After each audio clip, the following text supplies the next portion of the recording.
গাজীপুরের শ্রীপুরে হিল্লা বিয়ের ফতোয়া জানতে আসলে 2 ঘন্টার চুক্তিতে নিজেই বিয়ে করেন একটি মাদ্রাসার মুহতামিম ইসমত আলী আশিকি। বিয়ের 10 মিনিটের মধ্যেই ইমাম কফিলউদ্দিনের পাহারায় মসজিদের ভেতরে সিঁড়ির পাটাতনে ওই নারীর সঙ্গে সহবাস করেন মাওলানা আশিকি। আমি তো তারে বিশ্বাস করছি, ওইখানে ওই সিঁড়ির উপরে ওইখানে সে আমারে পরে বিয়ে করার পরে ওইখানে সে আমারে সহবাস করছে আমার সাথে। আমি তো ওই জিনিসটা বুঝছি না যে একজন আলেম মানুষ, হে তো সবই বুঝে, সব জানে, আমি তো আর জানি না। হে জেনে শুনি কি আর হে পাপ করব? অনুসন্ধান ও ভুক্তভোগী সূত্রে জানা যায়, নোয়াখালীর এক গৃহবধূকে ঝগড়াঝাটির পর তার স্বামী 3 তালাক প্রদান করেন। অতঃপর ওই ব্যক্তির স্ত্রীকে চাচাতো ভাইয়ের নিকট গাজীপুরের শ্রীপুরে পাঠানো হয় বিজ্ঞ আলেমদের সঙ্গে পরামর্শ করার জন্য। পরবর্তীতে চাচাতো ভাই ওই তালাকপ্রাপ্ত নারীকে মুহতামিম ইসমত আলী আশিকি হুজুরের নিকট নিয়ে আসেন ফতোয়া জানার জন্য। পরে মাওলানা আশিকি বলেন, ওই নারীকে অন্যত্র বিয়ে দেয়া ছাড়া পূর্বের স্বামীর জন্য হালাল হবে না। ভুক্তভোগী নারীকে কুমতলবে ইমামের সহযোগিতায় বিয়ে নামক খেলা শুরু করেন ইসমত আলী আশিকি। পরে মসজিদের সিঁড়ির উপর সহবাস করেন। আলোকিত মসজিদের লাইট নিভিয়ে অন্ধকারে রূপান্তরিত করেন অভিযুক্ত ইমাম কফিলউদ্দিন। শারীরিক মিলনের পর মসজিদে থাকা অবস্থায় ওই নারীকে তালাক প্রদান করেন তিনি এবং ওই নারীকে পূর্বের স্বামীর সাথে সংসার করতে পারবে, কোনো সমস্যা নেই বলে ফতোয়া জারি করেন ইসমত আলী আশিকি। বিবাহ বিচ্ছেদের পর, তালাকের পর 15 বছর 20 বছর পরেও যদি আবার স্বামী স্ত্রী একসাথে থাকতে চান, সুযোগ আছে যদি তালাক দেওয়ার সময় সেভাবে তালাক দেন। আমাদের দেশে সাধারণত তালাক দেওয়ার ক্ষেত্রে আমরা 1 তালাক 2 তালাক না, পারলে শত শত হাজার হাজার তালাক দেই। স্ত্রীকে একা না পারলে স্ত্রী 14 গোষ্ঠী সহ তালাক দেয়, আছে না নাই? এগুলা বিভ্রান্তি। যারা বিবাহ করেছেন তাদেরকে বলছি, আর যারা বিবাহ করবেন তাদেরকেও বলছি, খবরদার, দাম্পত্য জীবনে স্বামী স্ত্রীর মধ্যে যত বোঝাপড়ার গরমিল হোক, যত গন্ডগোল ফাসাদ হোক, কখনো রাগ উঠলো আর তালাক ঝেড়ে দিলেন, এই কাজটা কখনো করবেন না। আমি আমার এক উস্তাদ খুলনা দারুল উলুমের, ওনার কথা প্রায় বিভিন্ন জায়গায় বলি। হুজুরের কাছে তালাকের মাসআলা নিতে আসলে মাসআলার উত্তর দেওয়ার আগে ওনার গদির নিচে যে বেত থাকতো, ওই বেত দিয়ে আগে একদম পিটাই নিতেন। সে কোনো অফিসার, সে কোনো ব্যবসা প্রতিষ্ঠানের মালিক, এসব দেখা দেখি নেই। তালাকের মাসআলা কোনো পুরুষ লোক জানতে আসছে, এই মাসআলার উত্তর দেওয়ার আগে উনি বেতটা বের করে শরীরে যত জোর আছে জোর দিয়ে 4-5টা বাড়ি আগে মারতেন, এরপরে বেতটা রেখে বলতেন, এবার বলো মাসআলা কি। কারণ চুন থেকে নুন খসলেই তালাক। তালাক কি মায়ের হাতের মোয়া? মনে চাইলো তালাক দিয়ে দিলেন। একটা সম্পর্ক থাকা না থাকার ব্যাপার। এখানে পুরুষরা যেরকম আছে, অনেক মেয়েরাও আছে, কিছু হলেই বাবার বাড়ি দৌড় দিবে, হইতে না হইতে বলে না তোমার সংসার আর করবো না, আবার বেহায়ের মতো সেই সংসার ঠিকই করে।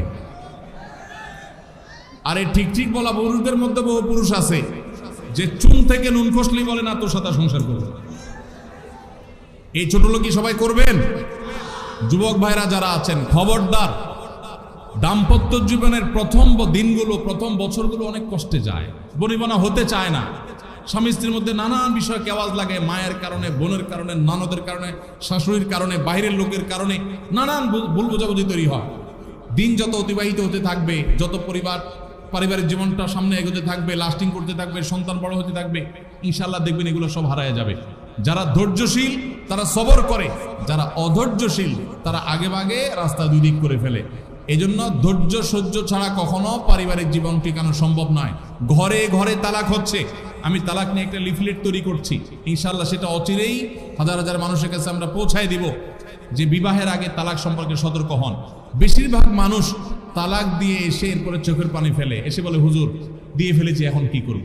আপনি যদি 3টা তালাক দিয়ে শেষ করে থাকেন, তাহলে সেক্ষেত্রে আপনার স্ত্রীর সাথে আপনার সংসার করার সুযোগ যদি নষ্ট করেন, গোটা পৃথিবীর সব হুজুর একসাথ হয়ে, মক্কা মদিনার ইমাম সাহেব যদি একসাথ হন, আপনাকে আপনার স্ত্রীর সাথে সংসার করার সুযোগ দিতে পারেন না। কারণ ব্যাপারটা হলো ছুরি মারার মতো। আমার পেটে ছুরি মেরে দিলেন, এরপর আপনি জিহ্বা কামড়াচ্ছেন, আফসোস করছেন। আফসোস আপনি করতে পারেন, আমি আর জীবিত হয়ে যাব না। দাম্পত্য সম্পর্কটা এরকম। এজন্য খবরদার, রাগের মাথায় যদি ডিসিশনও নেন যে তার সাথে আমি সংসার করব না, তখন স্ত্রীকে কিছু বলবেন না। আমি যদি এজন্য বলি, রাগ উঠেছে, পারলে একটা ধাক্কা দিলেন, একটা বকা দিলেন, একটা ভালো কথা বলে বকা দিলেন, গালিগালাজ না, পারলে একটা চিমটি দিলেন। যদি আপনি অন্যায় করে থাকেন তাহলে আপনার বিচার করা যাবে। কিন্তু যদি তালাক দিয়া বসেন, সালাতুন জিদ্দুহুন্না জিদ্দুন ওয়া হাজলুহুন্না জিদ্দুন, নবীজি সাল্লাল্লাহু আলাইহি সাল্লাম বলেছেন তিনটা কাজ ইচ্ছাকৃত করলে যা হবে, দুষ্টমি করে করলেও তা হবে। আমাদের দেশে বিভিন্ন জায়গায় এক সময় ছিল, এখন আছে কিনা জানি না, অনেক এলাকা প্রশাসন, অনেক ভাইরা তারা বড় বড় সাইনবোর্ড লাগিয়ে রাখছে, রাগের মাথায় তালাক দিলে তালাক হয় না। দেখছেন আপনারা এই সাইনবোর্ড? কেউ দুর্ভাগ্য হয় নাই কারণ এরকম সাইনবোর্ড অনেক জায়গায় আছে। আমাদের দুর্ভাগ্য যে আমাদের ফতোয়া অনেক সময় আমাদের প্রশাসন অনেক বাইরে দিয়ে দেয়, রাগের মাথায় তালাক দিলে নাকি তালাক হয় না। তালাক কি মানুষ মহব্বত করতে করতে দেয়? স্ত্রীর সাথে মহব্বত, ভালোবাসা, আতিশয্যে তালাক দিয়ে দেয়? তালাক তো দেয়ই রাগের মাথায়। তবে শরীয়ত বলে রাগের মাথায় আপনি ব্যালেন্স হারিয়ে তালাক দিয়ে পরে আফসোস যেন করতে না হয়, এই জন্য আপনাকে সবর করতে হবে। তালাক দেওয়ার ডিসিশন নিয়েছেন, স্ত্রীর একটা মাসিক পার হওয়ার পর্যন্ত অপেক্ষা করতে হবে। আসলো আর মুখ দিয়ে তালাক বলে দিলেন, জি না। তালাক দেওয়ার নিয়ম শুনেন, যেভাবে তালাক দিলে আবারও ফেরত নিতে পারবেন কখনো চাইলে, সেটা সুযোগ কখন হবে। আপনি সিদ্ধান্ত নিচ্ছেন না আর একসাথে আমরা থাকবো না, ওকে ফাইন, পরামর্শ করছেন বন্ধু বান্ধব, বিচক্ষণ মুরব্বী, আলেম ওলামা, লয়ার সবার সাথে, তাহলে এবার আপনাকে অপেক্ষা করতে হবে। সিদ্ধান্ত নিলেন আজকে আর কালকে তালাক দিবেন, জি না, অপেক্ষা করতে হবে একটা মাসিকের। মাসিক পার হবে, এরপরে পবিত্রতা আসবে, সেই পবিত্রতার পিরিয়ডে শারীরিক কোনো সম্পর্ক হওয়ার আগে আপনাকে তালাক দিতে হবে। এটা হলো তালাকুস সুন্নাহ। এভাবে শরীয়ত তালাক দেওয়ার নির্দেশ, যদি দিতে হয় এভাবে দিতে হবে। কেন শরীয়ত এতগুলো স্টেপ অবলম্বন করছে জানেন? কারণ শরীয়ত এনশিওর করতে চায় আপনার তালাকটা খুব বিচক্ষণতার সাথে, বুদ্ধিদীপ্তভাবে, সুচিন্তিতভাবে হয়েছে, ঠান্ডা মাথায় হয়েছে, বুঝে শুনে হয়েছে।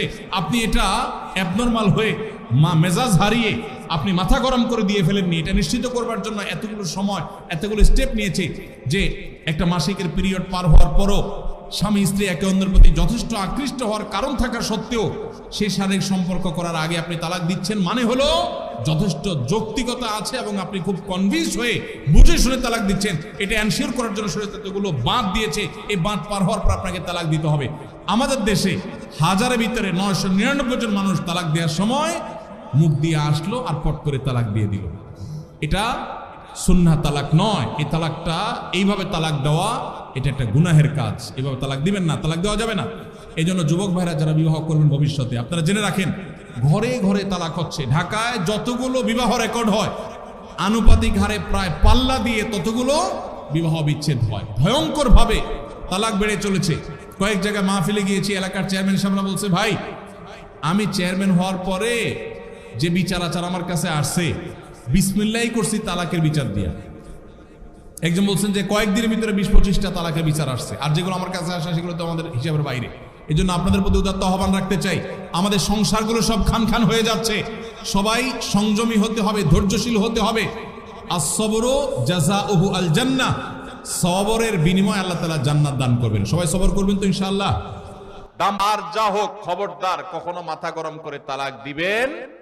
আমি যেভাবে বলেছি সুন্নাহসম্মত তালাক, এভাবে যদি পিরিয়ড যাওয়ার পরে, সুস্থ হওয়ার পর, শারীরিক সম্পর্কের আগে একটা তালাক দিবেন, এটা হলো সুন্নত। তালাক কয়টা হবে? একটা। একটার বেশি তালাক দিবেন সেটা জায়েজ হলো না, জায়েজ হবে একটা তালাক। একটা তালাক দিলেন, বাস রেখে দিলেন। 2 মাস 3 মাস পার হয়ে গেল, অটোমেটিক সম্পর্ক ছিন্ন হয়ে গেলে দুজন দুদিকে যেতে পারেন, আলাদা বিয়ে হতে পারে।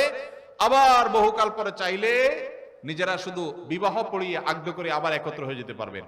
আর যদি আপনি একটা দিয়েছেন, আবার আরেকটা দিয়েছেন, 6 মাস পর আরেকটা দিয়েছেন, দিয়ে 3টা শেষ করে ফেলছেন, তাহলে আর কখনো বিবাহ যদি মক্কার ইমাম সাহেব এসেও পড়ায়, তারপর আর একসাথে থাকতে পারবেন না।